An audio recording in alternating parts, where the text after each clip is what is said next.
La fondation Bettencourt-Schuyler porte le nom d'Eugène Schuyler, qui était un chercheur, un chimiste, et qui toute sa vie a pratiqué la recherche.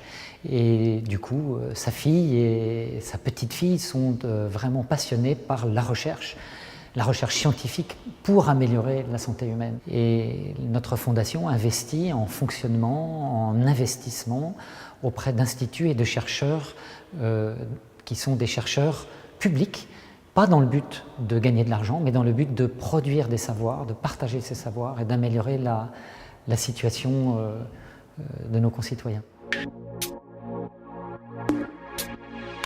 En 2006, nous avons créé une chaire d'innovation technologique au Collège de France parce que la Fondation, au terme d'une réflexion, s'était rendu compte que l'une des difficultés en France, c'était la longueur du cycle d'innovation.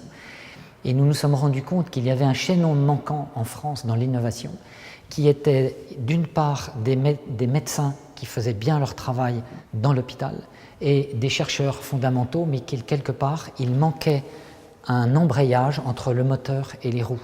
Et cet embrayage, ce sont des médecins bien formés à la science, puisque en France, on ne peut pas former à la médecine des chercheurs.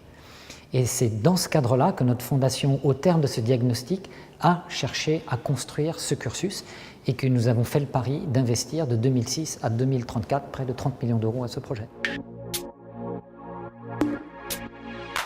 Alors en 1945, les États-Unis ont créé petit à petit un réseau de 45 cursus médecine-sciences, les MD, PhD. Et puis ensuite, cette solution a fait des émules en Angleterre, en Belgique, en Suisse, dans certains pays. Mais il n'y avait rien en France de coordonné et de pensé. Depuis la création de l'école de l'INSERM, un certain nombre de grandes universités françaises ont créé de tels cursus. Et donc c'est la joie de l'INSERM d'avoir su ouvrir la voie. Dans notre pays, il y a un état de fait, il est très difficile de pouvoir réussir des concours pour être statutaire à l'INSERM et SNRS et faire de la recherche son métier, et en même temps de réussir ces cursus extrêmement difficiles qui est d'être un médecin hospitalier et pourquoi pas être un médecin hospitalier chef de service, ce qu'on appelle PUPH. Et donc il y a une contradiction organisée entre ces deux carrières. Et c'est notre ambition de permettre à un plus grand nombre de personnes de pouvoir, peut-être environ 25 par an, arriver à terme à mener ces deux carrières pour être à la fois d'excellents chercheurs et d'excellents médecins hospitaliers chefs de service. Et pour cela, il y a besoin de moyens financiers, il y a besoin de temps, il y a besoin de formation, et c'est ce que le cursus essaye d'offrir.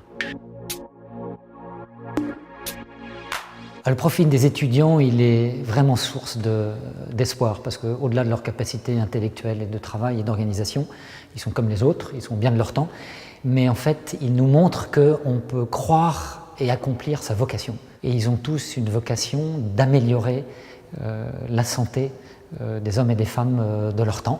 Et pour ça, ils consacrent leur vie et leurs études pendant au moins 13 ans. Et ça, c'est une vraie source d'espérance.